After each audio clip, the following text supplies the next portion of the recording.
Hello, thanks for coming. I just came back from the annual, or the weekly Thursday demonstration downtown around the situation that's going on in Gaza. There's a ceasefire, as everybody knows, which is supposed to end tomorrow. Nobody knows if it will be extended. There's talks going on. The news is there's not a lot of good information, good talking heads going on. That there's intermediaries running back and forth between one party or the next, and so far there hasn't been a lot of movement. So our rallies have continued, and if you are here Saturday, there will be another rally on Saturday on the west park of the Capitol. I believe it's at 1 o'clock, but I'm not sure. If you're not here and want to go down to the city, which is where I will be, there will be another one down there at 1 o'clock on Columbus Circle. And I was down there for the organizing meeting for that. A lot of groups are coming together for that one, and it should be very interesting. Besides the rain damping the demonstration today in downtown Albany, the news of the ceasefire probably had an effect on who came out also. There's been a lot of Palestinians and a lot of Muslims that have been there.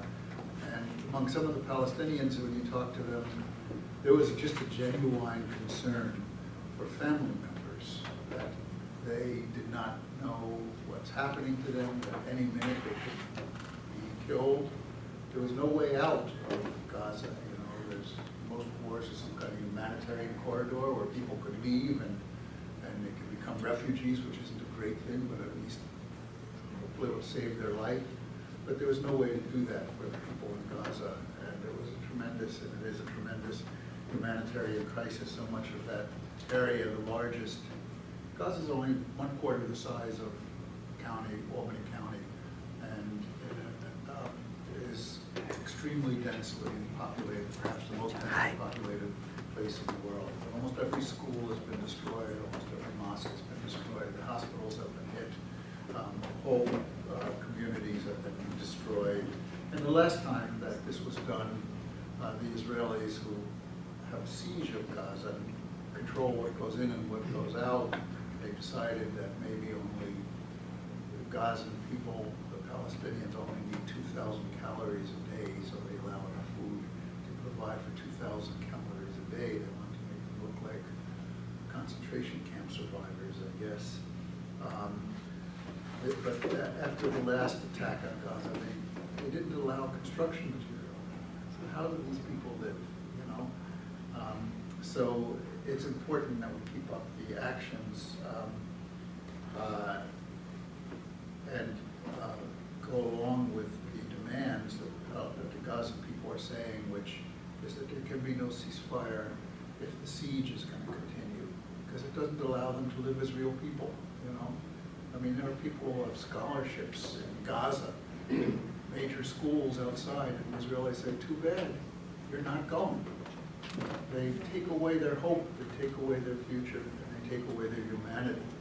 And we, as people of the world, can't allow that to happen. And that's why these demonstrations have been large, big demonstrations. But when we decided to do this talk, we decided to do it because Judy and Scott were here. Judy's a member of the Administrative Committee of the United National Antiwar Coalition. She's also with Rochester Against War. She's also with the Upstate Anti-Drone Network, Upstate New York Coalition to Stop the Drones and End the Wars, which has been protesting at the base, the Hancock base outside of Syracuse, which from where a lot of the drones that fly in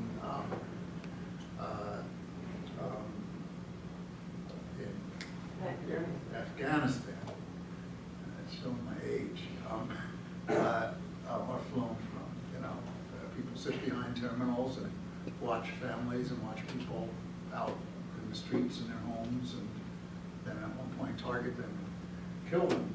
So a lot of folks from the upstate area have been protesting there. And Judy's one of the folks that has been arrested up there. And you might know that Marianne Grady, another one of them, One of the tactics they've used up there is to say, okay, the way we'll stop you from protesting and doing the nonviolent civil disobedience or civil resistance, as they like to call it, is we will give each one of you an order of protection to protect the commander of the base.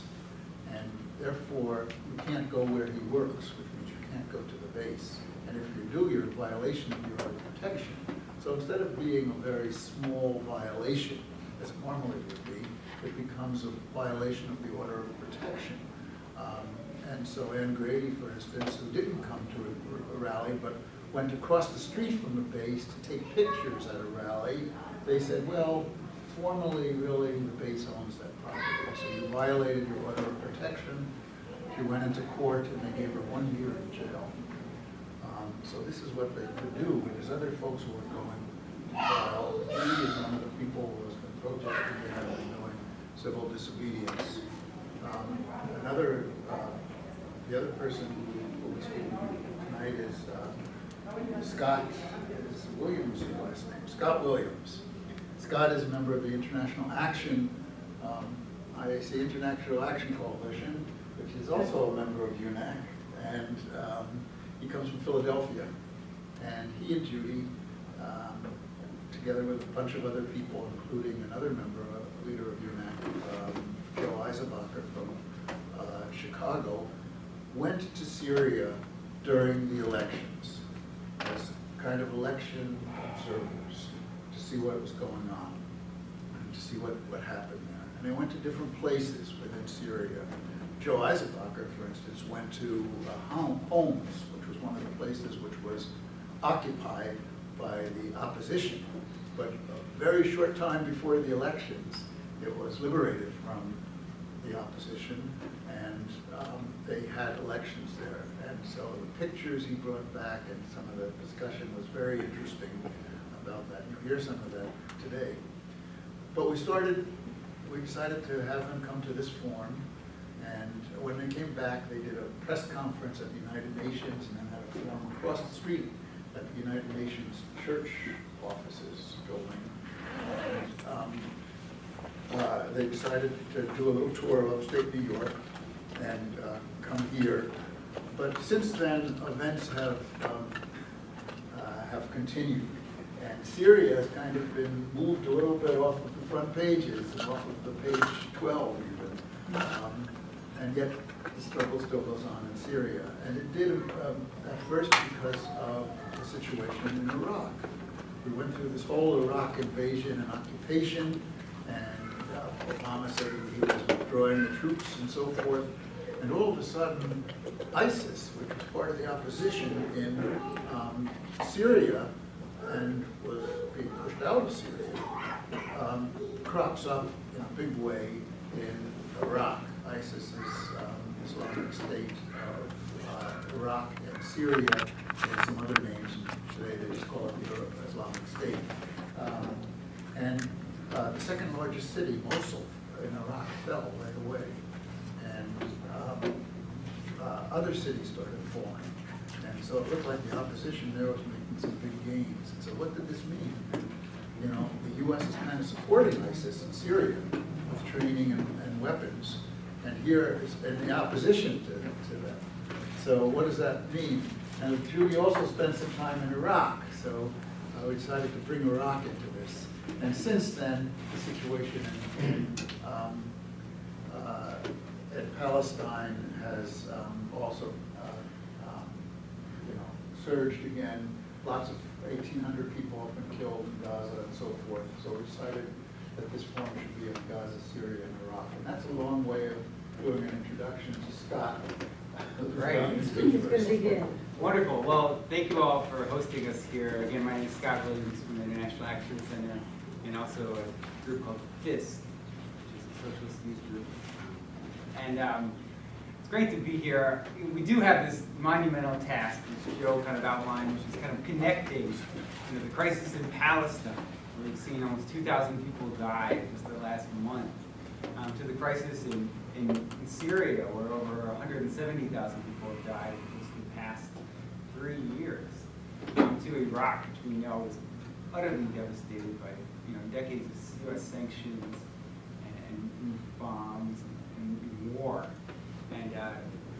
pretty clear to us that we can make some basic connections based on how much the United States has spent in each of these countries and why our communities are missing that money, whether it's for jobs, or education, or healthcare, or social services. But we want to take that a little bit deeper.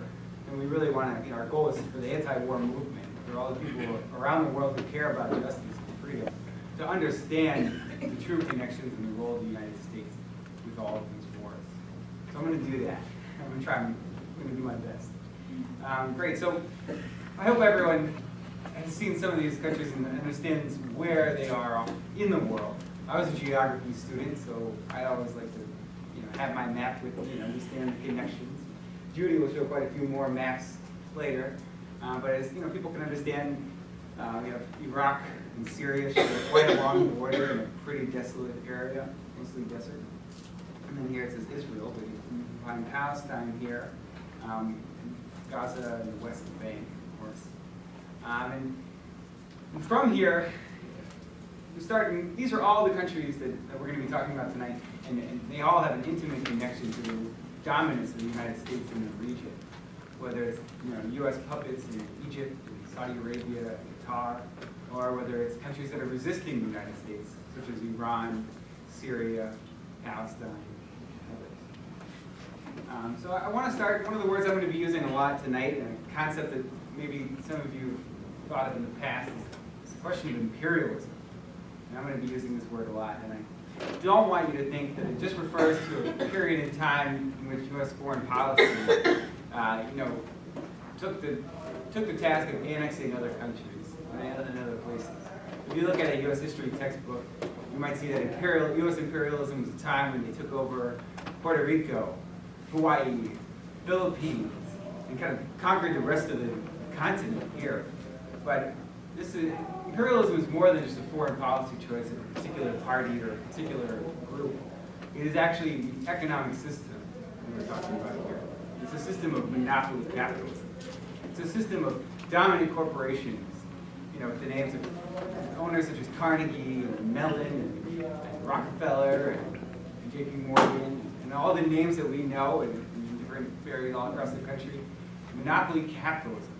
It's not a free trade capitalism, it's a capitalism of dominant corporations, in line with the banks to spread their corporate domination all over the world.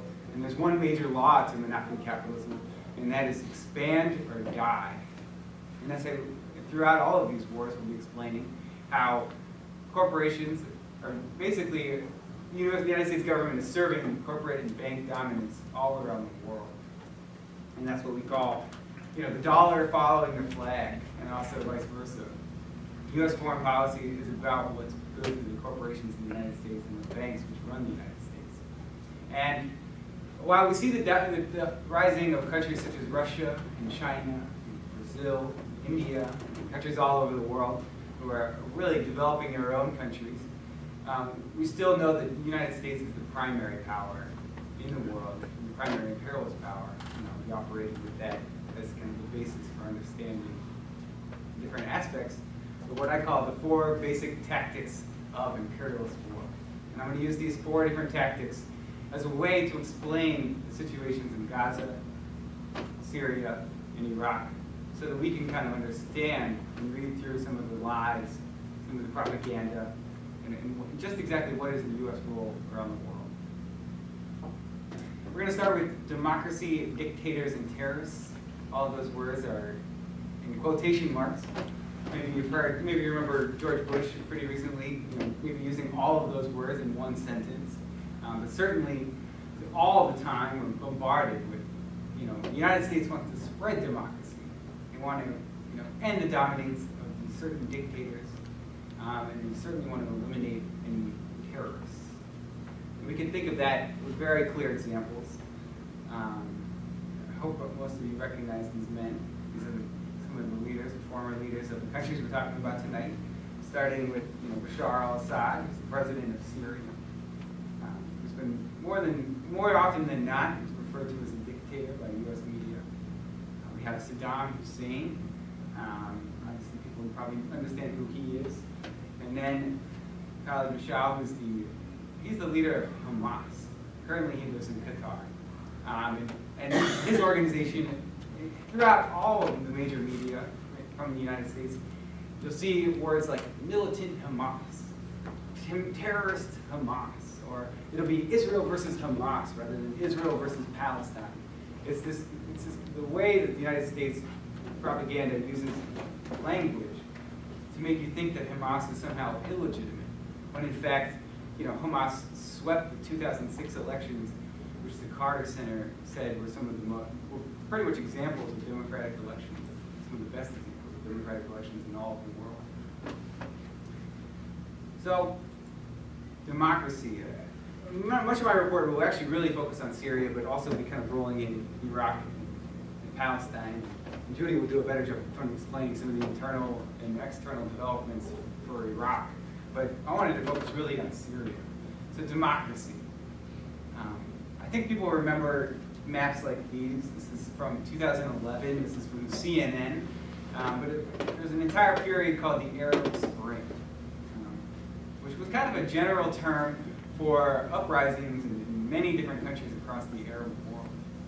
And the United States kind of conveniently just coded all of them similarly, as if the people want more economic and political democracy. But in so many ways, the United States kind of completely manipulated the Arab Spring. I don't know how many of you heard about what was going on in Saudi Arabia, or in Yemen, or in Bahrain, or in Tunisia. I'm sure people know about what happened in Egypt, but many of these countries where hundreds and hundreds of people were slaughtered, thousands of people were slaughtered by their own government.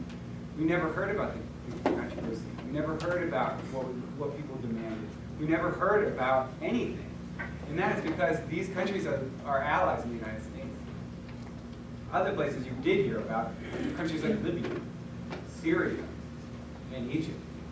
And we saw how heavy-handed the United States role was in all three of these. Whether it's in Egypt, where it basically toppled the elected government of the Muslim Brotherhood, or whether they, through shock and awe, led a, what was called a no-flight zone, which led to 8,000 bombs being dropped on Libya in just about a month. Or what is happening in Syria, which we'll go through and explain more, which is an ongoing war. And it's not to say that there aren't actual grievances of the people in Syria or in Libya or in Egypt. There are very clear grievances and very clear demands that were established, and there are needs for, and there are, internal and external factors to all of these countries. And we're actually going to be going through and explaining, why there were initial demonstrations and protests, but how the U.S. completely manipulated those for their own interests. So another part of this is the first tactic of 4. Another part of this is labeling organizations as terrorist organizations. I don't know if this is visible, but I wanted to put these up because of how important they are right now. These actually were from a couple weeks ago, but this is Hamas. There are conditions for a ceasefire. If you look through them, I think you'll find pretty rational, pretty logical, pretty basic human rights that are involved here. And the United States is trying to say that Hamas is unreasonable. And certainly we don't know what's going to happen tomorrow. It's 3 days for this temporary ceasefire. But we do know that it's clear that the Palestinians deserve to have basic human rights. And Israel is on hell-bent on kind of a genocidal purge. And it's the concept of terrorist, I think we can all realize, is kind of basically a well-worn, completely useless terminology that the United States uses, which we need to really take a step back and think about. And that's when, so for this first tactic, when the United States is calling for democracy, when the United States government is claiming that someone is a dictator, when the United States government is saying that, these people are terrorists, this is terrorists running the government, we have the question of, how does an anti-war movement respond to this tactic? And this is regardless of the characteristics of the government. This is regardless of whether or not you think that these things are true. What do we need to do? I would like to say that we need to take a step back. Before we look at, how, whatever the characteristics are of this government, what does the U.S. have to gain? why is the U.S. doing this? And why is it important to the U.S. that make people really think that Hamas is just as bad as Israel? Why do you think that that Bashar al-Assad is the worst man in the world? We need to understand the U.S.'s role in this and the U.S. implications, especially because we're trying to hold our own government accountable. The second tactic of imperialist war is a classic one we talk about a lot here in the labor movement as well, which is called divide and conquer. And actually, this example, I want to start with kind of the opposite. So this is a really tremendous, this is the cultural center of Syria right here. This is in Damascus. This is the Umayyad Mosque. It was built in the 8th century, and it serves as really one of the holiest sites in all of Islam. And it has a long history in relation to the development of that religion. And within this building, this is my picture here, within this building, it also holds one of the most sacred sites in all of Christianity, within the same building. This is where John the Baptist has his head. The head of John the Baptist is buried inside of this building. So when we were visiting, we saw tons of Muslims and Christians all throughout this building. Really, probably hundreds and hundreds of people constantly visiting this building throughout the day. And we saw how life is and how sectarian religious divisions are not a part of Syrian life. Sunni versus Shia, and questions, and I think they'll go through an even better job of explaining all these divisions. This is not a reality. Syria has had a secular government for over 100 years. Another part of the Umayyad Mosque here is this is the largest minaret, and it's actually named after Jesus Christ, who was a major figure in both Christianity and Islam. It shows, and Iraq is filled with many similar examples. The division between these religions is similar to the question of racism in the United States. Children are not born as racists. Children are not born as being bigoted towards, LGBTQ people. These are all things that develop, and society teaches you these things. And with that, the United States is kind of principled in controlling different populations by dividing them, and people who have very similar general interests, and creating divisive ideology as a way to dominate. So we talked about that, and I think it's one of the most bizarre divide and conquer strategies right now is splitting Iraq into 3 places, having Kurdistan, and then a country for Shia and a country for the Sunnis. This is not something that the people of those 3 nations are calling for. This is something that the U.S. is strategizing. We would certainly support it if a certain nationality wanted their own country, but that is not exactly what is happening here. This is U.S. imperialism. So for this second tactic of divide and conquer, the question is, what is our response to all of these tactics? What is our response? And I think we can actually look at the response of the Palestinians in this question and see an idea of how we should respond and what we should support. Between the Palestine Liberation Organization and Fatah, which is kind of the biggest organization within that, and then Hamas, these 2 organizations have been at odds with each other, since the late 80s. These organizations have been really, kind of cutthroat in some different ways and run against each other, of course, in elections, but more than that, it's a major division. In the most recent crisis, the 2 of them have come together, and they've said, we're united against Israeli genocide. And I think that shows, that kind of unity is the same kind of unity that here in the United States, across different sectors, across races, and across many different aspects, is the powerful possibility of unity and solidarity, which really is which really can withstand and defeat any type of attack. And I think that's why you see a lot of the successes today of the Palestinians beating up Israeli onslaught. So the third section, it should say up top here, but I didn't write it. The third tactic is economic and military strangulation. We're very familiar with this, especially if you've thought about the war in Iraq and learned about the sanctions and what they did to the people of Iraq. in the 1990s, when we had about 1 million, mostly women and children, die from such things as starvation, malnutrition, healthcare issues caused by the United States sanction of Iraq. But focusing on Syria, the question of what is the United States' role in Syria? What have they been doing? What kind of military and economic plans have they been plotting to overthrow this government?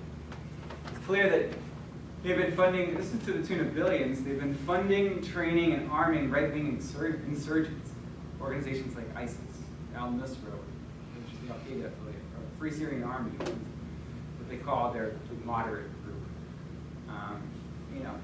They've been funneling money to these right-wing organizations really since at least 2005, with a plan in hand, obviously. Once the war in Iraq was really going on, they were like, well, maybe we have a chance also in Syria. Maybe we should figure out how to really loosen things up and figure out a way to overthrow that government. Robert Ford, who was the former U.S. ambassador to Syria in Damascus, really made the connections. And Judy will show some great pictures later of how these connections worked out. Really, this ambassador served as an organizer, trying to find disgruntled people to lead different sections of these kind of insurgent armies. And he recently quit his job, which is a great thing.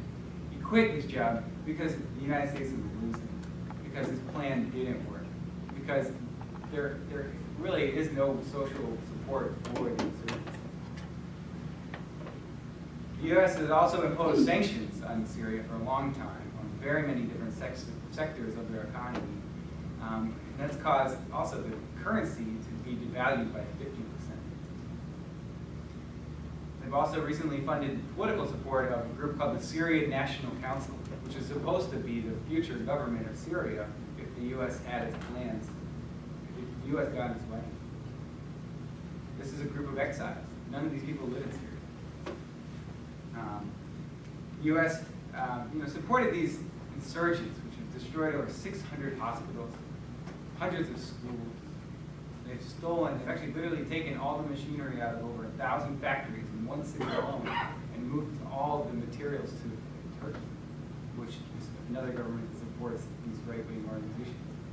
And they continue to target the infrastructure. While we were there, you hear bombing practically every hour today in Damascus, and even in the city that's controlled by the government. And you get to learn that they are targeting the basic things that people need, water, whether it's transportation, electricity. This is how you try to overthrow a government. And this is what the U.S. is training them to do. And the U.S. has kind of got a plan, a blueprint that they work with different organizations to figure out how they're going to implement. And the big question is why? Why does the U.S. support regime change in Syria? What is it that they have? Is it because they want democracy, or is it because they want human rights? I think it's clear that, the main reasons they want to do this are the same reasons they want to overthrow many of the other governments in the region. They want, really unilateral control, because Syria has, strong connections with countries like Russia and China. It has strong connections with groups like Hezbollah, which is, one of the only militaries in the world to defeat Israel. It has strong connections with Iran. It has strong connections with the left-wing sections of the Palestinian resistance, as well as other organizations within Palestine. Because in the second U.S. war on Iraq, the Syrians stood firmly opposed to the U.S. role in the region. For many reasons, it's the axis of resistance to the United States plans within the region. The fourth tactic of imperialist wars that I'm going to talk about in the last one is something I like to call the big lie. And I hope you all are familiar with some of these. Quite possibly you remember the war in Iraq. What was the big lie that got U.S. troops on the ground in Iraq? Weapons of mass destruction. Thank you. I think everyone can never forget that. There are weapons of mass destruction. And before that, even in Afghanistan, it was a question of, this terrorist incident happened in the United States. we should go after the government of Afghanistan. When in fact, none of the people involved in Al-Qaeda really had any major connections to the Taliban. And so it became pretty much a lie based on who to overthrow. Of course, we can remember examples such as the Vietnam War and the Gulf of Tonkin.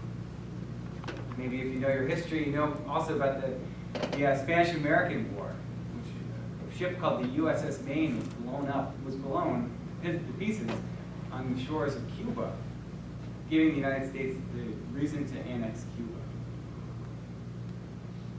There are many other examples that are listed here. Someone actually at our last presentation mentioned World War II. You know, what was the lie about World War II? And to me, the lie is how many U.S. corporations supported the Nazis, and how the U.S. kind of sold it to both sides. And the reason that, major corporations that had their hands very deep in the Nazi government. Including the Bushes and the Kennedys. And so, this is the big lie. Pearl Harbor, I guess, was the formal reason. But there are many other big lies about World War II as well, about why did you bomb Japan? So we see that U.S. wars are predicated on lies constantly. That's how they get the drumbeat of nationalism, to get a massive support for these wars.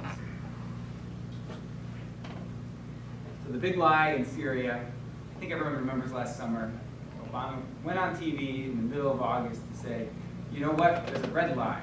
We're laying down the law. We're saying there's a red line, and the U.S. is going to go in and have a supposed humanitarian intervention if the Syrians decide to use chemical weapons. This red line was drawn well before August 21st, 2013. And this incident actually happened. I'm sure everyone remembers this. 1,400 people died because of a chemical attack. A brutal chemical attack occurred outside of Damascus. The question is, who did it? And just like many other incidences more recently, the U.S. was very quick to pull the trigger, very quick to say it was someone we don't like, and very short on any kind of actual evidence. And in fact, we're going to provide you with some of the evidence, but there's plenty of things to look up on the question of the nuclear chemical attacks. But I want to offer maybe one of the most obvious questions. Is 2 days before this attack, the UN came to Damascus, which you can see is where the attack happened. The UN came to Damascus to explore whether or not the Syrian government was using chemical weapons against its own people. So if you're the president of Syria, you're being ridiculed on an international basis because of using chemical weapons, and the UN decides to come into your country and inspect it. 2 days after they arrive, are you going to use chemical weapons against your people in the capital which they are located in? I wouldn't. This is a cunning leader. For whatever you don't like about him, this guy wants to stay in power. And this is completely bizarre that he would use chemical weapons against his own people at the time when the UN was there. And there's actually unbelievable amounts of evidence which show how this low-level chemical weapon was actually developed in Turkey, taken to Jordan, and then smuggled across by a group called Al-Nusra, which is a Al-Qaeda affiliate in the region.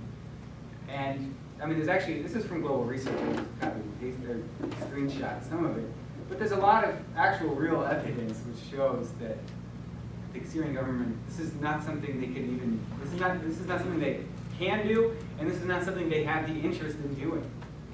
There's no motivation for this. This is actually the opposite of what they would be doing. And later the UN, one of the main people in the UN, you didn't probably hear about this unless you were really keeping your ear to the ground, one of the main people who went there to investigate it actually called out very directly that the Syrian opposition was responsible for the chemical weapons that killed 1,400 people. And all along, when there was a vote to go to the UN, two countries in the Security Council told the U.S., prove it. Prove it. We want to see your evidence.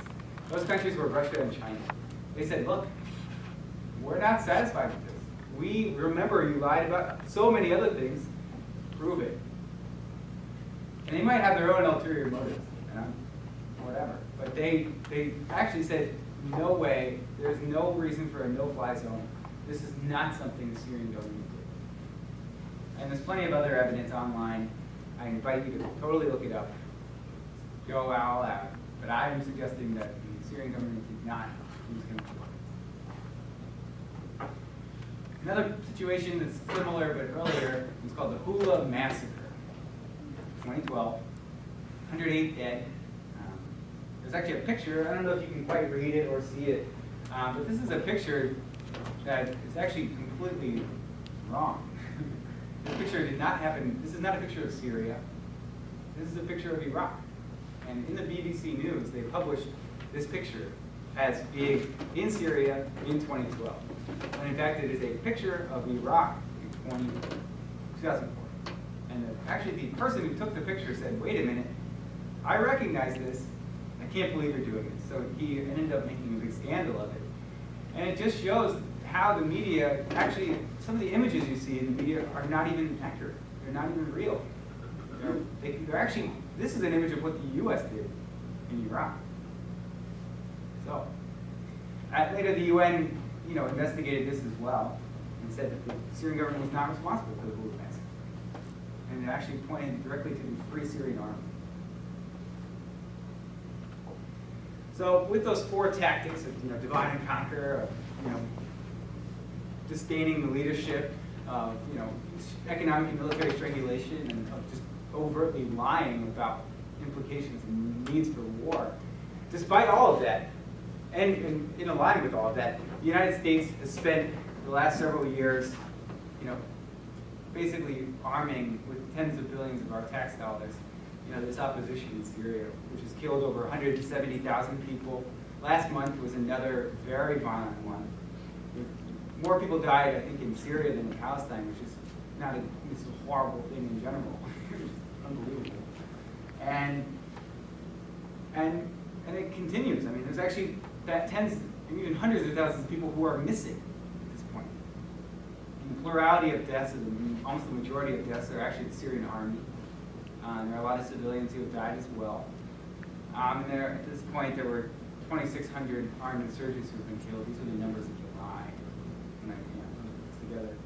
But about half of the insurgents who have died are from other countries. And Syrians currently have prisoners of war from 87 different countries. That shows you how this armed opposition is a motley crew of people from all over the world who are coming to live out some right-wing fantasy of overthrowing one of the most powerful secular governments in the Middle East.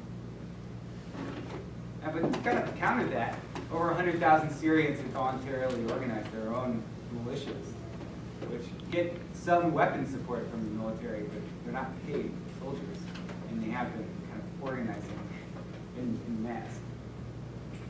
So this is a picture from Homs, which one of our delegates, as Joe mentioned, that one of our other friends, Joe from Chicago, visited. This is a picture from The Guardian. This is actually 2 weeks ago in Homs. It shows, the utter devastation of, really the oldest civilization. If you think about it, Damascus is the oldest city of the world, the oldest continually civilized place in the world, many thousands of years. And Homs is as well, one of them. This devastation, it's truly unbelievable. And most of it is caused by the United States supporting these people. And we did have some positives with this. I mean, seeing this is totally devastating, but we did learn about the processes of rebuilding. And people, the whole committee in every block, there's a committee where people come together and they say, bring all your photos, bring all your memories, bring everything together. We're going to rebuild our society. And the way we're going to do it is by getting contractors from countries that are friendly to us. We're not going to spend $1 on contractors from the United States, contractors from NATO allies, contractors from Qatar or Saudi Arabia. We are only getting support from countries in the region, in the world, who support us. Which, if you think about it, the U.S. bombed Iraq and then spent billions of dollars with contractors who rebuilt the country. It's a huge waste of our money. They didn't rebuild it. And they didn't rebuild it, right? In homes, this is actually other pictures from the same city of the devastation. These are all people who died, and these line the streets. And this is the reality of society. It's been torn apart. This gets to pretty much our delegation, and I'll be kind of wrapping up for just a couple of minutes here. So we had observers from 32 countries, many of the kind of axis of evil, if you will, countries like Zimbabwe, North Korea, Uganda, Venezuela, Bolivia, Brazil, Russia, China, Tajikistan, Canada, Ireland, Pakistan, many countries all over the world, India, delegations coming here to observe the election. Very interesting to meet all these folks, and we got to see, this is, the bureaucrats who kind of run the election, as well as the actual ballot. 3 candidates. We had Bashar al-Assad, who has been president since year 2000. We have al-Nouri, who's kind of more neoliberal, to the right, kind of a privatizer. And then you have Qajar, who's part of like a Trotskyist Socialist Party. And it's interesting because his party is actually the group that started the protests in 2011. And the leader of their party actually said that, he said, since described the calls for the overthrow of the regime as unrealistic and useless, which I think is pretty interesting from the organization that called them in the first place, that said that it was unrealistic and useless. I mean, I think it shows that really, if you overthrow this government, the United States will come in and make hell. So we got a lot of hype in the U.S. media about how people didn't, this was a sham election. This was BS. No one wants to vote. Totally nonsense.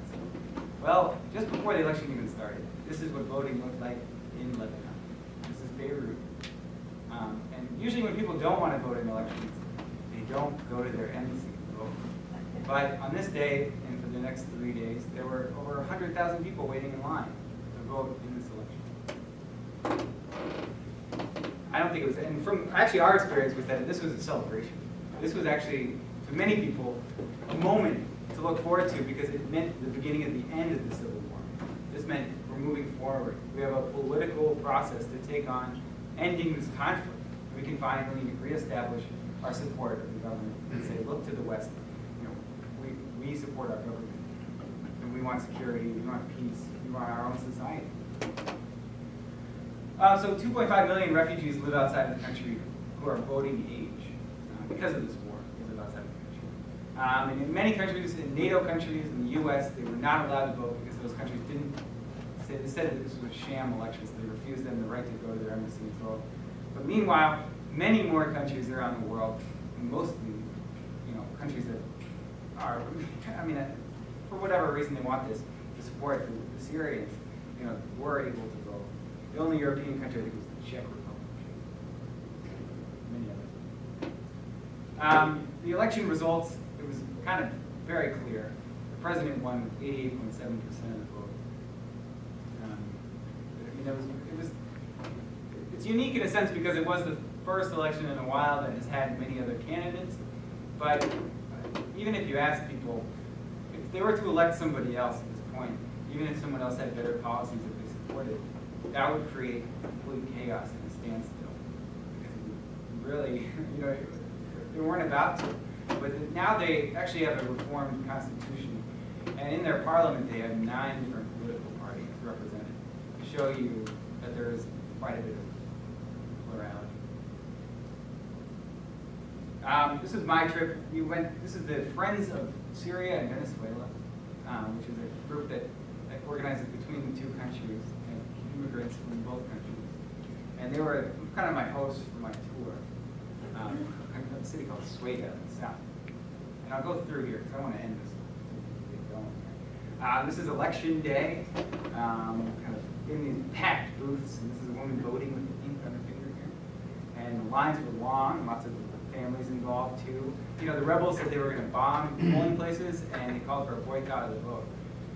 Which, if we saw back here, there's about 15.8 million adults in all of Syria. Every adult is registered, older. and 11.6 million people voted. And then another 2.5 million people are refugees outside of the country, so many of them were not able to vote. So the fact that they had over 73% voting turnout is massive. You know, the best U.S. election in recent history with Obama, was 57. And there's now a civil war going on. This is just the city that we are in, and this was an election night afterwards, actually the next day. Big, massive parties because the president did win the election.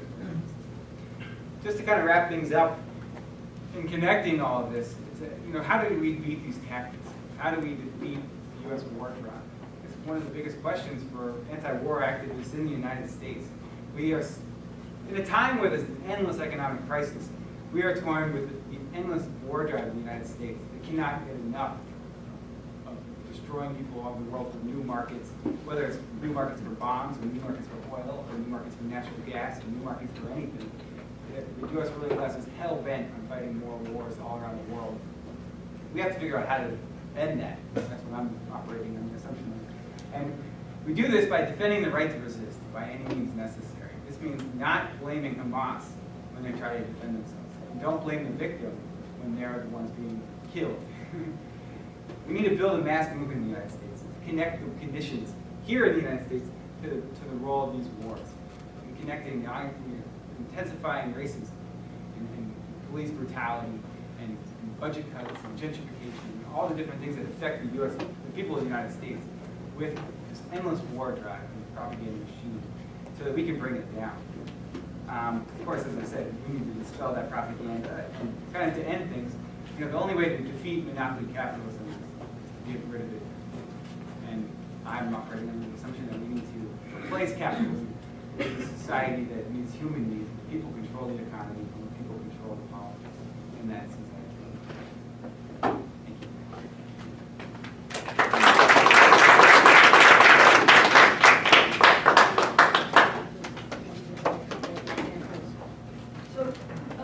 I'm going to give a couple of examples of things that are happening that people aren't aware of, because I think that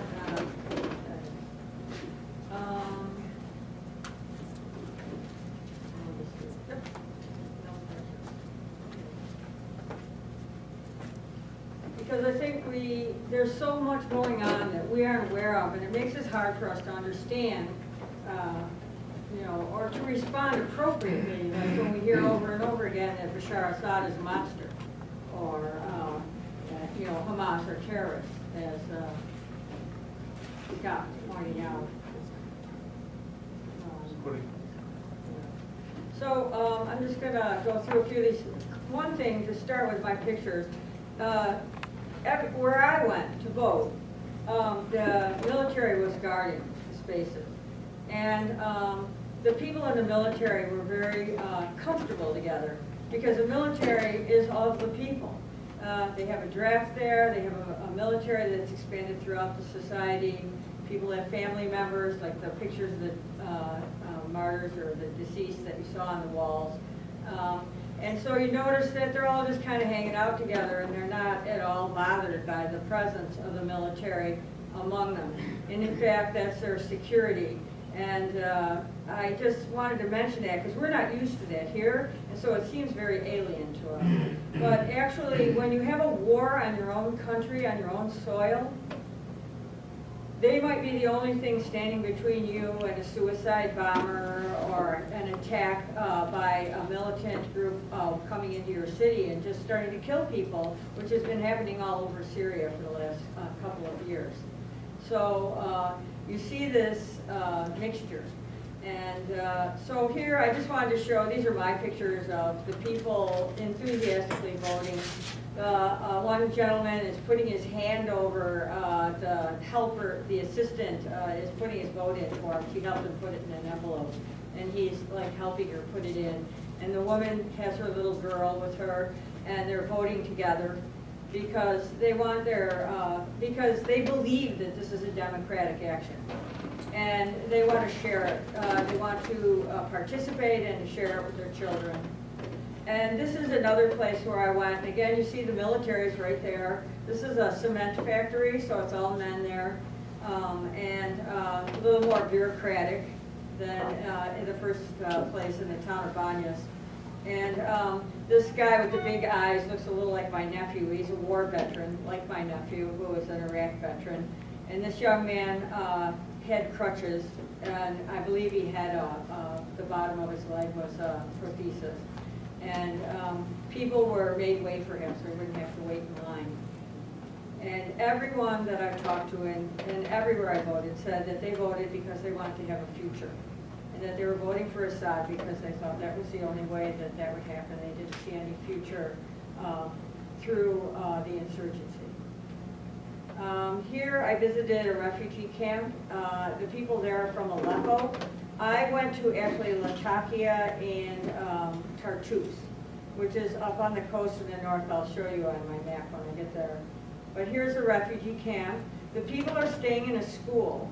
And outside the school, there's like a park-like area, and you know where you have the roof over the picnic tables and a cement slab and so on? Well, there were several of those in the park-like area around the school.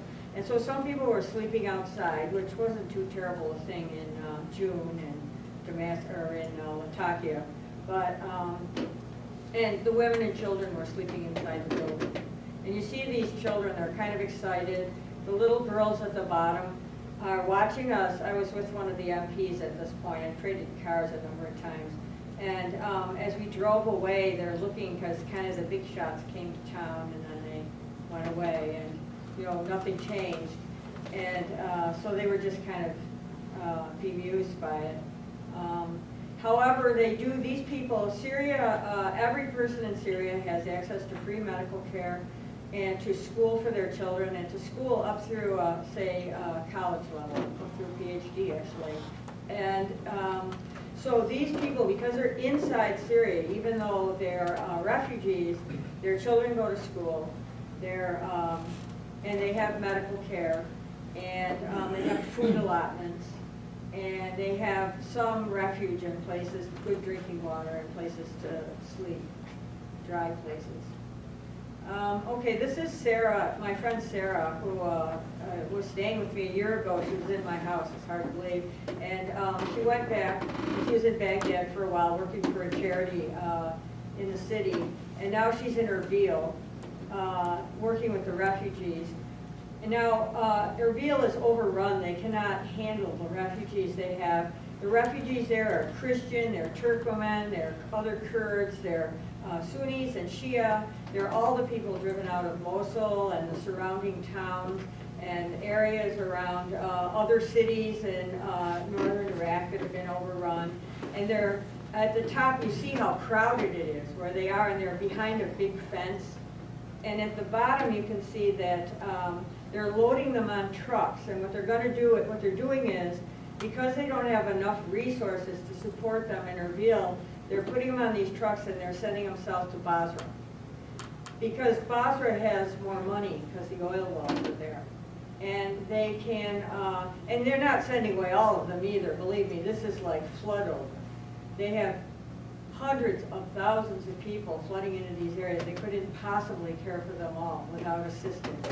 So the unfortunate thing, of course, is that the trucks have to go back through the occupied areas to get to Basra. But when they send them down there, Basra is relatively secure. They have the oil money there. They have money from Iran and support from Iran in Basra. And so they're essentially sending them to a place that can help to bear the burden. They can't say send them back to Fallujah because Fallujah is under attack, or Mosul. So essentially, and Sarah, her blog is called Because I Love Peace. If you want to check it out, it's becauseIlovepeace.org. There's lots of pictures in her descriptions of working with the refugees in northern Iraq. Oh, I know what I did. Okay, so a couple of things I wanted to bring up is just the water issues. I'm going to leave off some of this list, and oil and gas, because they connect. Both Syria and Iraq have severe water shortages. This bit of desert here I took while I was flying to Latakia, and it's misty, so the picture is not clear. But I flew over the same area when I was in Iraq the last time on my way to Amman. And at that time, it was really clear, and I can tell you, this is a moonscape. This is what that area is outside of the cities, in western Iraq and eastern Syria where the oil wells are. And so the people only live in the populated areas. They don't like spread out through, suburbs and countryside, because this is the countryside. So this place that's being overrun by the Takfiris, as they call them there, is really it's a desert wasteland, and all the more so because there's been a drought since 2010. Now, normally, when you have a drought, you have some resources to help. When there's no drought, meaning no rainfall. But Syria is under real restrictions right now because in the late 60s, they lost the Golan, which was a source of water, because the water comes down the mountainsides and streams, and they can gather it up and then use it for irrigation later on in the year. And they can gather it and keep it underground. And they no longer have access to that water because Israel takes all the water from the Golan and takes it into Israel. And the other thing that happened is in the 80s, a great dam was built. They have a number of dams on the Euphrates. They each have one. But the highest one is in Turkey, and it's called the Ataturk Dam. And so Turkey may not be tormenting Syria and Iraq on purpose, but if there's a drought, they're suffering it too. And so they take more water off the Euphrates than they would if there weren't. Because these aren't well negotiated, especially not during these stressful times and these times of war. So Syria and Iraq both lose water then, because Turkey takes more at a time when everybody needs more. And there's also the Tabqa Dam in Syria, which is now under ISIS control, just over the last couple of months. And there's also there's a dam in Iraq, and I can't remember the name of it, but it's on the Tigris. And ISIS just took control of it a couple of weeks ago. So, and these are people who don't think twice about turning off the water or the electricity that someone else might need. So this is how Syria, with the drought, they told me, one of the Speaker of the Parliament told me that they're food independent, something I find hard to wrap my mind around if it's true. And this is how they're growing vegetables up in the area of Latakia and Tartus. There's miles and miles. These greenhouses are about 5 feet tall. And they're jam-packed with vegetables. And these here you see are tomatoes. I saw some with corn. I saw some with vegetables. Honestly, were harder for me to recognize. We're just driving down the road 50 miles an hour or 60. But you just see miles and miles of these. So they are working hard at growing food. So with regard to oil and gas, I'll just start out by saying that, as I just said, this is sort of a area that's not heavily populated. Syria did not fight very hard for it, and there was some flack about that because all we ever think about here is oil. But in fact, as you'll see when I get to the map, Syria recovered most of their populated areas, which is where the fighting was. Prior to the war, Syrian oil was under sanctions. And so Syria hasn't used these oils for anything but local consumption in a long time. And what they do is they have a couple of wells and some refineries, and they use the oil largely for giving cheap fuel and automobile and gasoline to the people who live there. The ones in Iraq are not the best wells, the ones that were taken over, but there is an issue here that's kind of interesting because ExxonMobil left left Iraq in a snit early this spring. Because they couldn't make a deal with the al-Maliki government that pleased them. So something about somehow the oil ending up in the hands, is kind of interesting. This I kind of went around before. This is just my bit on the division. You hear a lot about the Alawite government in Syria and the Alawite army in Syria. The army, since they have a draft, reflects the demographics of the population. And the demographics of the population means that they're largely Sunni. The head of the military right now is a Christian. The same is true of the government. It's a huge bureaucracy. I'm going to take a guess at yep. This is the election board bureaucracy. It means the same thing there as here. Just want to remind you. And there's more Sunnis than anything in it because there's more Sunnis than anything in the population.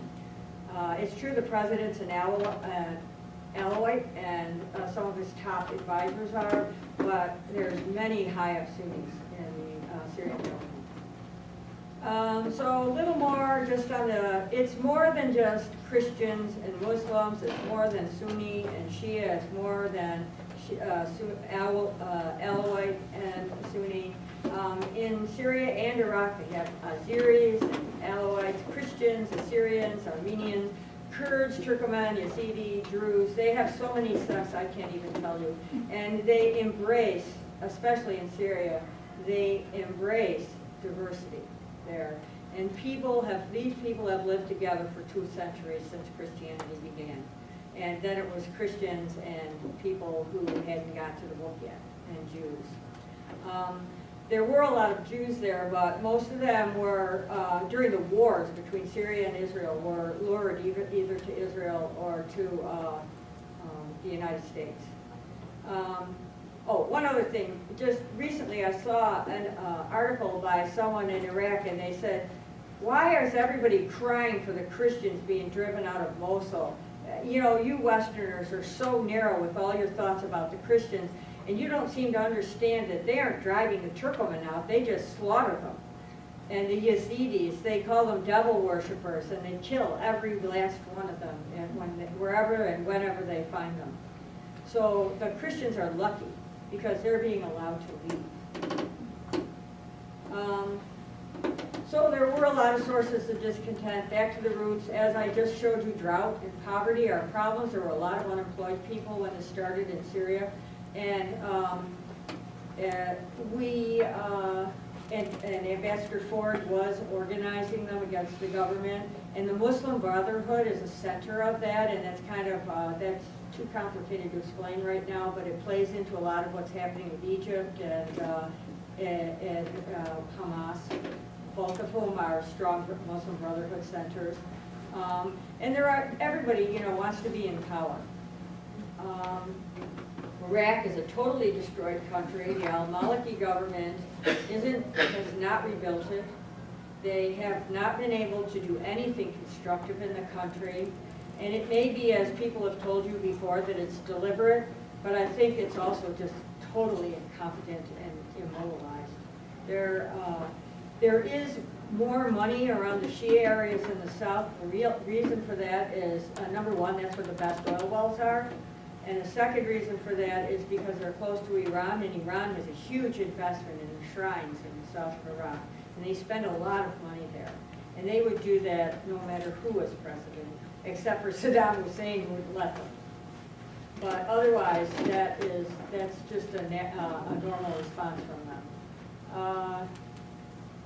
So I'm going to go on and talk a little about, again, my version of the thing about the SNC and the FSA.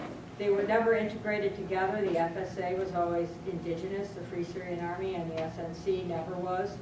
The Free Syrian Army was never integrated with each other. Each little neighborhood had their own, these were militias that rose up in neighborhoods, and the Qatari government was paying salaries to anyone who would join these militias. These are unemployed people who are pissed off. And the Americans sort of exacerbated this because they said, Assad must go, we're going to make sure you win. So, because normally, and this was said to me by several people that I met in Syria, normally if people are discontent, they don't take arms against the government. And you see that here. I mean, the people in the ghettos here, the Native Americans, the black people in the ghettos, the various populations who are totally disenfranchised in this country have not taken up arms and started attacking the white neighborhoods and the government. And it's unlikely they would have done that in Syria without a lot of extra organizing and a lot of support from the outside. the Free Syrian Army was at first empowered by all this energy coming from the outside, from Saudi Arabia, a lot of money, a lot of political support from the Americans, from Qatar, and since then they've been overrun by it. And at this point they're totally fragmented and on the run for the most part. And a few months ago, the Syrian army early this year was actually, the Syrian government was offering amnesty to anyone who would leave the Free Syrian Army and rejoin the government army and help fight the Takfiris. And a lot of people did do that. And that's one of the reasons why Homs has been recovered in Hama. And that's one of the reasons why 73% of the population voted for Assad, because if there really was a majority in the opposition, there wouldn't have been 73% of the baseline population left to vote for Assad. So, okay, I'm going to start with the bottom line here, because this is my big example that I found through my research. In April of 2013, it was reported that the EU ended sanctions against Syrian oil so that the rebels could operate these wells. And I found this in two places, and I'm happy to share my links with anyone who doesn't believe me. One was an oil corporate paper, and the other was a newspaper of some kind, I can't remember right now. So in April of 2013, they dropped all the sanction against this oil that the Syrian government had not, for at least a decade, been allowed to use.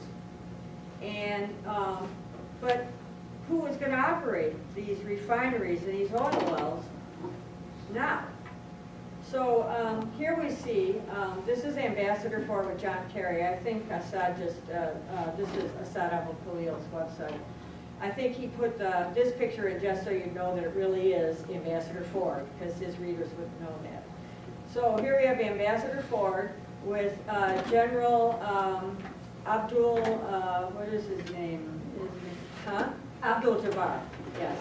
With General Abdul Jabbar, who was sort of the chosen person to connect the Syrian National Council to the Free Syrian Army. And he was a conduit for arms and money and other kinds of resources to the Free Syrian Army from the international support coming from a variety of places. And so you see them together here in May of 2013. And then in the next picture you see August of 2013. Abdul Jabbar is there with some members of the Free Syrian Army. And this guy, whose name I forget, who is the Emir of Raqqa. And he's the ISIS Emir of Raqqa. And they're standing together on a Syrian air base, which they have just taken from the Syrian army in the vicinity of Raqqa. And they are, you can see the helicopter behind them is destroyed because the process of retaking the base, they destroyed it, among a lot of other things. So for my next slide, we reiterate these two things. That these two things happened in April, that Ford was with the Free Syrian Army General Jabbar, and that the oil sanctions were at that time lifted on that same area where they all were. And then by August, 4 months later, or 3.5 months later, in the early August, the ISIS, that's when that second picture was taken with Abdul Jabbar and the leader of ISIS, and they took over this area around Raqqa. So starting on about August 10th and going up through the 20th of September, there's all kinds of reports from all kinds of news sources about how ISIS and al-Nusra are starting to fight with each other, and ISIS now has control of Raqqa. What a great job they're doing. They look like they're getting a society there, a civil society, like this was a city that already existed and had a government. And now ISIS is running it, and yes, they have the buses running. So on the 23rd of that same month, Free Syrian Army General Abdul Jabbar quit and ran for Turkey after ISIS emptied his weapons cache and took all the resources that he had there with him, all the American stuff that they were funneling to the Free Syrian Army, all the weapons that were coming through the rat line and And through Turkey, through Saudi Arabia and Qatar, gone, ISIS. So that was a year ago.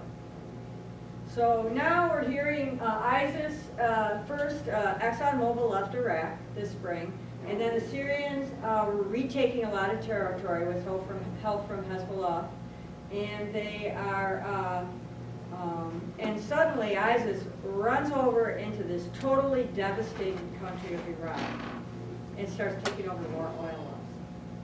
And you see in the American news reports, they kind of make you think, wow, these guys are kind of competent, you know? They're rich, they robbed a couple of banks, they've taken over oil wells and refineries, and they seem to be able to operate them. They're ruthless, which is something that capitalism just loves. And you see this sort of, you know, they say they're terrorists and we have to fight them, but there's also this kind of admiration for how successful they've been. So, I mean, how successful are they really? And before I get to my main story, I just want to point out that they robbed Iraqi dinars from this bank in Iraq. And as someone who's been there, I could tell you for a fact that Iraqi dinars have zero value outside of Iraq. You can't cash them in Jordan. You can't cash them in Turkey and Syria. They are worthless. So all it is like payroll for Iraq. And here is some pictures from ISIS that were taken. This was taken, the one with the bodies on the ground was taken when they caught up with the Iraqi army. And the ones with the decapitated heads were taken a couple weeks ago in fighting outside of Aleppo with the Syrian army. So let's talk a little about operating oil refineries and selling oil. And what I know about it comes from my time in Kurdistan. And I was there for a month. Kurdistan is ramping up, and it's competing with the main Iraqi source of oil because they say that the Iraqi government won't give them enough money back for their oil, and therefore they're not going to sell their oil through the Iraqi government because they have more oil anyway. And I am sympathetic with their position, actually. But to actually make sellable oil and then sell it, you need a lot of skills engineers. And in Kurdistan, they have their biggest university, not their American university, but their biggest one is an engineering school and a geological survey school. It's about geology and engineering, the skills that you need to work with oil wells and refineries. And the last time I flew to Pakistan, I sat with an engineer, a Pakistani engineer, who was on a 3-month leave going home. They go in 3-month rotations in and out of Kurdistan. And they use foreign engineers right now to operate their wells and their refineries. They can't do it without foreign support. So do we really think that ISIS is operating these oil wells alone? You know, this is the question. I don't believe they are. I believe they must be getting help from somewhere. And because it just requires more than even the Kurds could do. And the Kurds are working on it, and they're stable, and they have the colleges.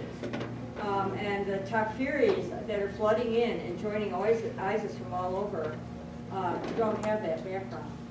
And at the same time, the other thing, another story about ISIS actually is that the guy who runs ISIS, the original person who was the head of the the Islamic State of Iraq, was killed by the Americans in like 2008 or something, or 2009.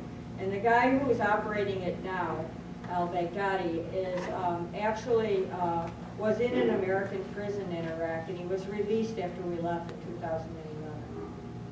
And he immediately organized ISIS and added Syria to the list and went over and started fighting in Syria.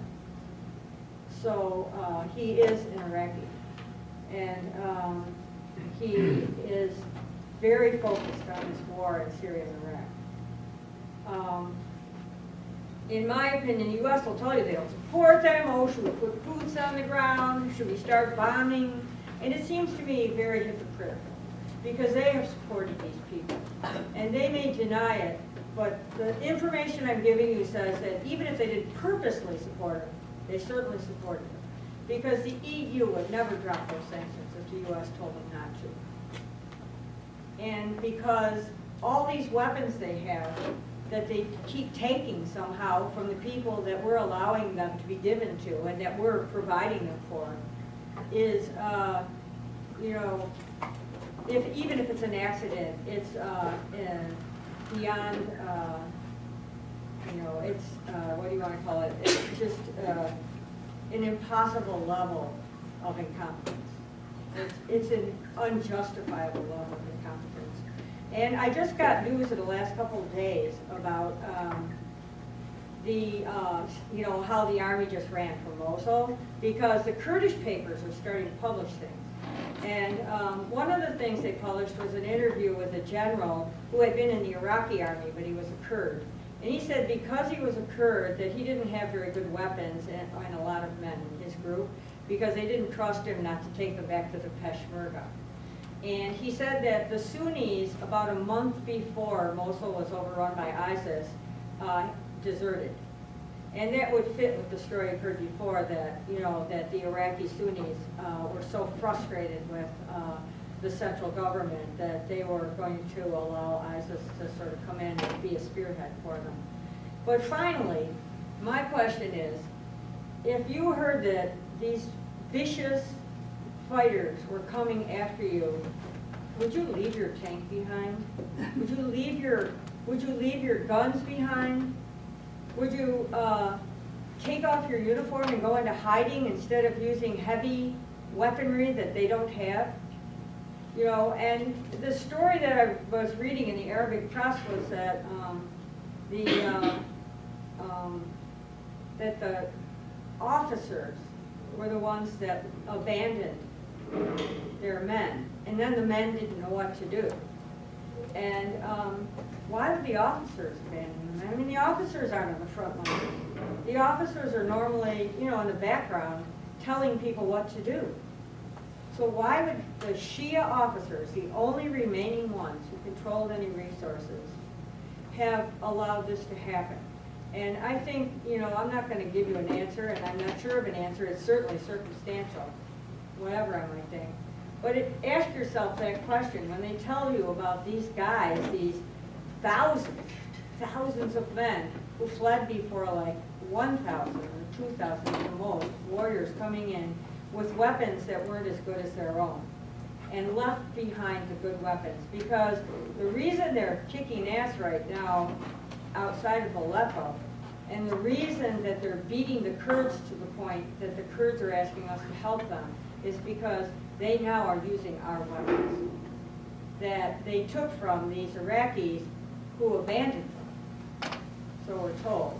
So here's just a couple maps. I'm almost done here, but my maps are my finale. This green area here, they tell us, is where ISIS controls. And just so you get an orientation, I was up here, you can see my mouth sort of rocking back and forth, I think, in Latakia and Tartus when I was an election observer, and Scott was down here in Al Suwaida, down here. And both these areas were under the control of the Free Syrian Army and their helpers at some point. And not that long ago where I was, because that's why all those military people were there. It's very close to the Turkish border, and they have to keep the military there at all times to protect that area. So here is the area. All of this was controlled either by the Takfiris or the Free Syrian Army, like about a year ago. And the blue must be the Free Syrian Army. Well, no, they call that rebel strength. Because they don't discriminate here between Takfiris and Syrians. This is actually what they do control. If you go back to that green map here, this is what it really looks like because of the desert. These areas that are empty, that were filled in with green, are empty because they're uninhabitable. So the strength isn't as great. Their strength isn't as great as we're told. This is an American map. I think this is the funniest one. They go, this is, if any of this is funny, which it isn't. But see, it says ISIS sees its Islamic State extending between Iraq and Syria. Now, they got this stuff, this border with the Shia Iraq in pink.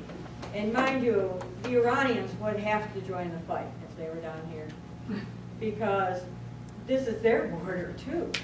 I mean, you know, what would the Americans do if the Chinese invaded Mexico?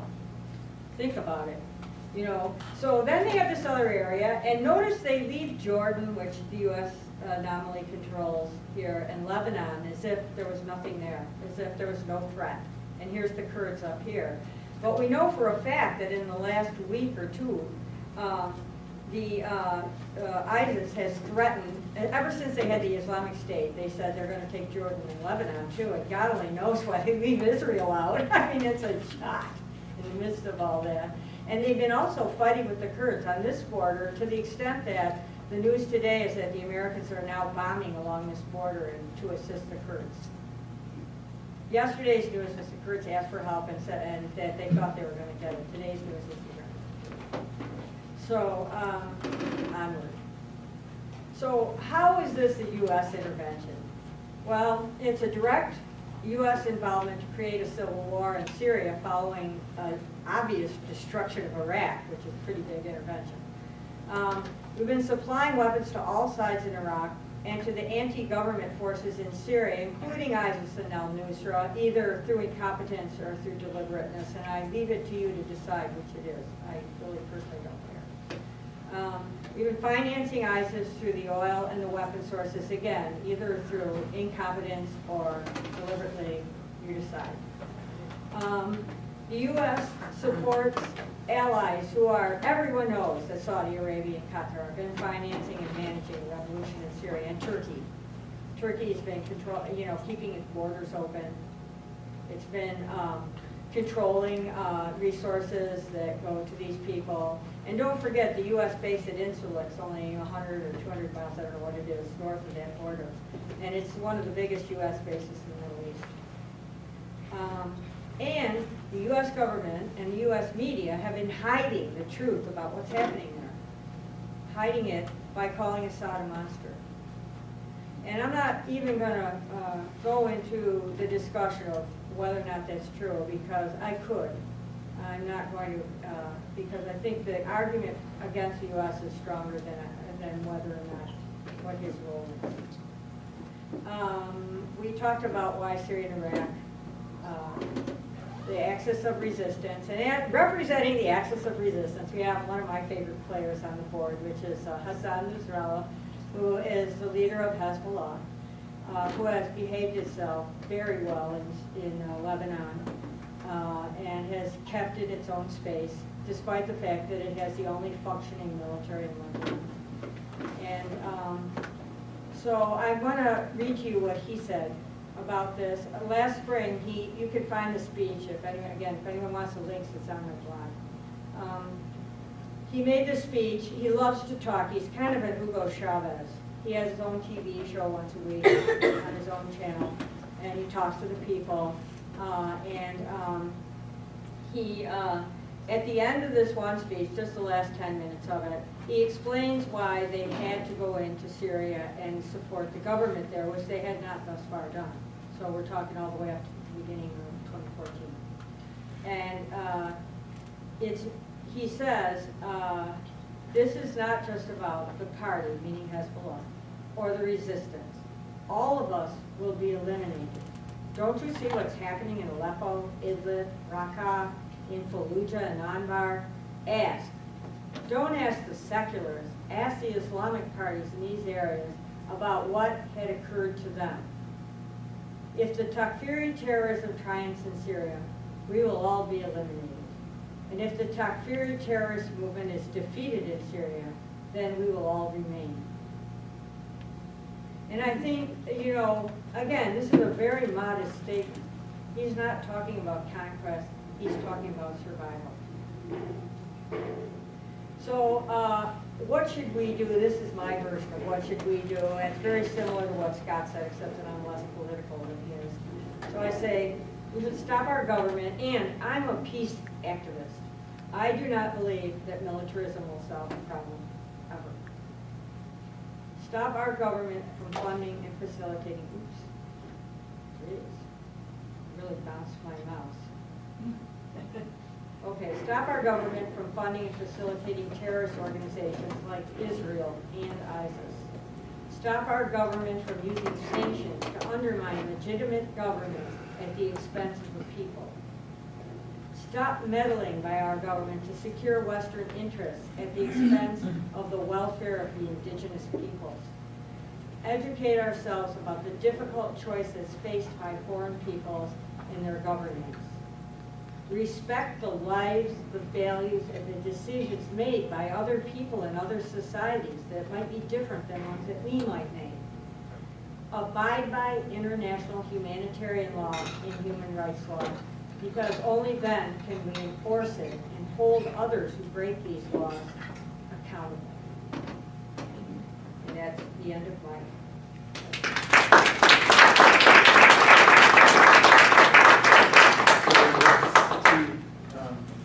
Discussions here on a fairly complex issue. Followed as much as possible. We've heard positions that are very different than you were going to hear on CNN or Fox News or the State Department. So we'll have some time for questions and discussions. Please don't be afraid to be contrary. Say what you think. If you disagree, agree, or somewhere in between or whatever. And let's see about having a discussion. 1, 2, and then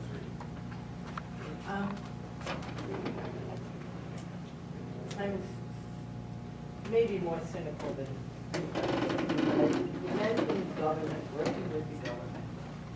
And do you really think?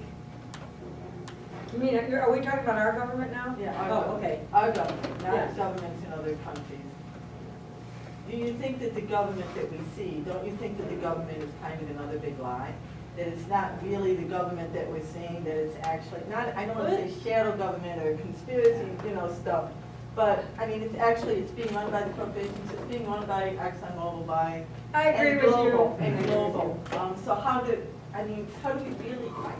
I don't know. I'll say that I agree with you. I don't know the answer, other than networking with people in these other countries instead of following what our government tells us. Because I do think that we're in, I don't think we're necessarily the top imperial. I mean, I think we're losing it. I think the United States is losing the top. Well, at Hancock, we're kind of working with our government. Yeah, you're working with. We just keep going out and, tell them no over and over again. So there are ways to work with the government. They aren't fun, but they're doable. Right. So I will mention that. I guess, I like putting thorns in the corporations. Yeah. and stuff. Yeah. Michael? Is it a fiction that there are something on the order of 1 million Syrian refugees in Jordan in very difficult situations? It's true, because Jordan doesn't have the resources, or actually the desire to treat them very well, and that was true when Iraq was at war too. Did you have more, Michael? What do you want to say? Was that the end of your question? Was that the end of your question, or did you have more? Yeah, no, I mean, you didn't mention any of the refugee issues in Syria, and I don't, I'm not interested in it as a stick to beat any particular party involved in this. I'll do it. There are Syrian refugees in Jordan, in Lebanon, and in Turkey, and probably a lot more places. And those refugees are having a very hard time. And there are at least twice as many, if not more, refugees inside Syria who are also very unhappy, but at least they're taken care Let of. me tell you why I raised it. You described a rather pretty picture of schools and of people who were internal refugees, who were somehow being treated very well. Nevertheless, you've got on the order of 1 million out of the country refugees who are obviously being internal refugees. Well, we don't know treated that. very well. We don't know that. We don't know that they're not. They are, people run whichever way they run. And, you know, and I guess I don't know that there's an answer to your question other than the fact that there's a war going on right War in now. Syria. Yeah, and refugees go all over, you know, and it's not fun. It's not a happy thing at all, and there's no pretty picture. Yes. I'm not well informed about all of this, but, so I was unable to formulate my own answer to your question of why the Syrian government officers, Oh, you're talking What is it? Iraqi, not Syrian. oh, Iraqi, that was excuse me, Iraqi. I'm sorry. Yes, put down their weapons and fled in the face of ISIS. So, and you did say you had an answer, so I'd like to hear it. Oh, I'm sorry. Well, I mean, when I look at that, I think they must have been somehow manipulated or paid.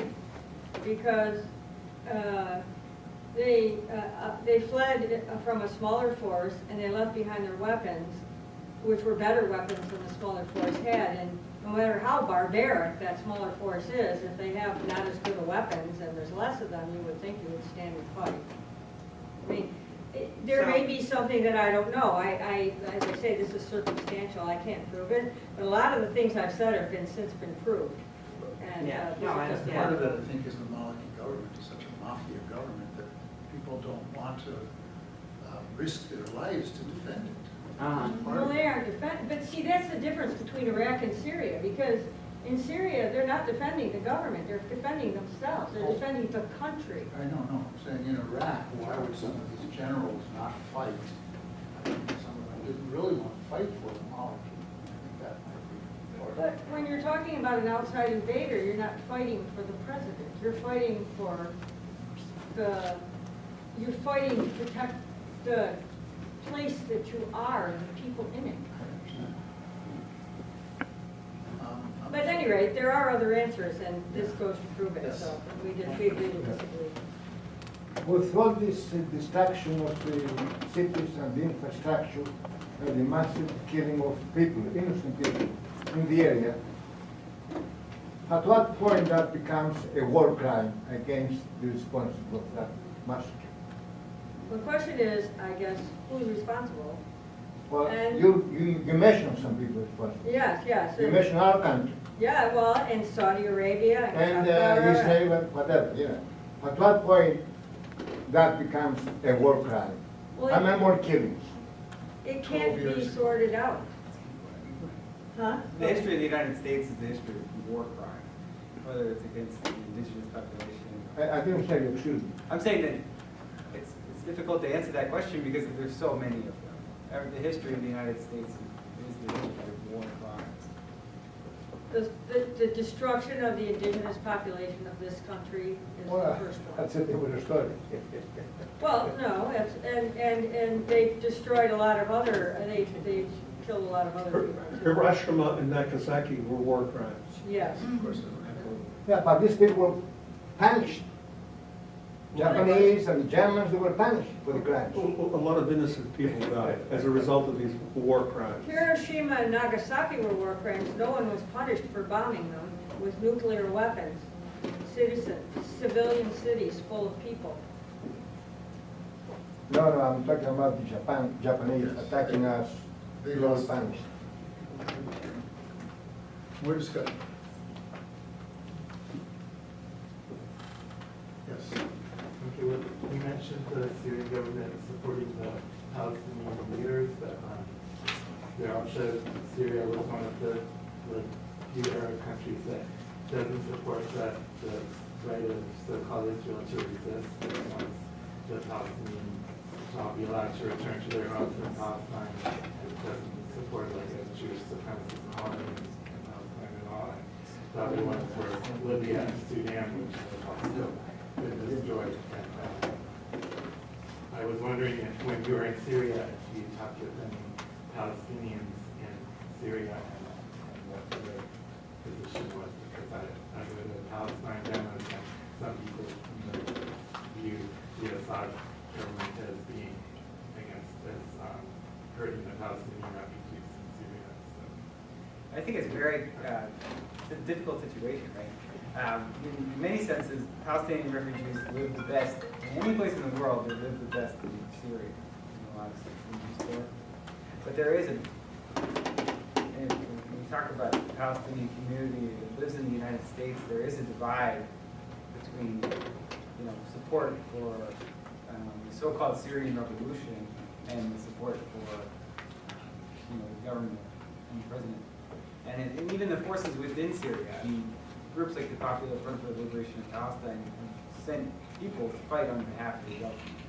And meanwhile, Hamas, which is part of the Muslim Brotherhood, has the Muslim Brotherhood in the 80s and today, and both organized attempts at overthrowing the Syrian government. As far as talking with Palestinians, we did talk with Palestinians who did not live in Syria, but who were there visiting. But she actually lives in Palestine. I thought she was from Chicago because we were talking to Joe, but she actually lives in Palestine. She lives in the West Bank, I think. She wanted this, I talked to this woman, Amal, and she said they wanted to take a group of leaders before the International Court of Crimes, the International Criminal Court. And so I asked her who they were, because I was trying to get an idea. I thought maybe she was going to talk about the Americans or something, because she was talking to Americans. And she said Khalid Mashal, and she named the king of Qatar, and she named Abdullah, and she basically named the people that are funding the Takfiris and supporting them. So I'm only reporting this because I actually was very surprised when she said that, because I didn't expect her to say that, but that was what she said. And she represents Women for Peace group in Arab Women for Peace. And so it was kind of an interesting, I was like, wow. Because I had talked about maybe incorporating the United States. I was going to try and hook her up with Francis Boyle, actually, who has successfully sued the Americans on a number of occasions, because I thought that was what she was thinking about. Or Israel, maybe. One of the things I've seen is that Palestinians in this country are very divided over Syria. In fact, to the extent that it caused some of the leading pro-Palestinian organizations, like Al-Lauda in New York, to stop functioning, because some thought one way and some thought the other way. But recently they've been brought back together around support of what's going on in Gaza. And Al-Lauda started, for instance, in New York, meeting again and organizing these demonstrations. So that has kind of unified Palestinians who are different positions. But it shows the complexity of all of this, because ISIS really has been supported by the United States and Syria. There's no doubt about it. Not just by mistake getting them weapons. They always said that they were giving all of the opposition non-lethal support, but then at different points they said they were going to give them lethal support. But it's been very clearly demonstrated that in Jordan and other places, they've actually had training centers where they train them how to fight.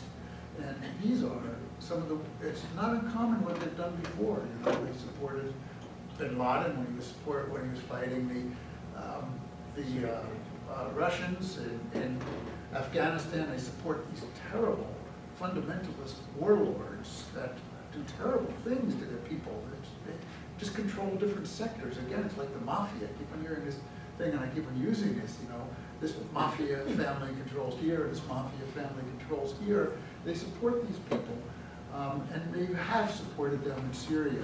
And as they were being pushed in Syria, and there was people some of them who supported what they called the Syrian Revolution in the beginning, as part of this Arab uprising that was taking place throughout the whole area, when they started seeing these foreigners come in and so forth, they backed off. Some groups, even radical groups, and others, the Syrian Communist Party, some of the people in the Christian community that first supported the opposition came back over And that's why there was such a celebration in some sense, that people saw this as a foreign invasion on their country. And when they were being pushed out of Syria to some extent, here's this fertile country in Iraq where people so much hated the pro-American puppet government that they were willing to basically turn over their cities, not fight them, turn over their towns and turn over their cities. So in one sense, the U.S. is supporting them, and then it says in Iraq it's not supporting them. So it becomes complex, and you have to understand what the goals of the United States are, and the fact that they can tie to their coattails whoever is willing to support their short-term interests in whatever country they are. And I think that needs to be a key thing. And some of us, when we look at these things, whether Palestinians or whatever, have to look at who was the main imperialist threat in all of these things, and to know that you can't, that's what you have to see. And in my opinion, that is the United States of America. And Turkey too. Turkey is involved there. Turkey is very involved, absolutely. Very much so. Saudi Arabia. But there's too. also contradictions there. While Turkey is very much involved in what's going on there, Turkey is also very afraid of the Kurdish people gaining some territory in Iraq. And so there's some differences that they would have too from their religions. Well, that's one of the images they have, like of Greater Kurdistan. I wish I could have found a map. I think Greater Kurdistan and, you know, Shiistan and Sunnistan, whatever. Some American obviously made that up. All these But- countries were divided up by the imperialists. They were divided up by Britain. But So the- Kurds are in 4 different countries. But the thing is that Turkey is the barrier to the Kurds ever getting back all their territory, because Turkey is never going to give up a third of its territory to the Kurds. That would be unthinkable. So anybody who shows you that map and says, see, this is what's going to happen is, you know, cuckoo. Because the only way to make that happen is they'd have to move on, I suppose they could, and destroy Turkey. I mean, it's, Anyway, this is we got to really stop pretty soon. difficult. So 1 or 2 more questions? One. One. Okay, why don't we stop, we can break down and people can talk. I'm going to Judy and Scott. Thanks for coming.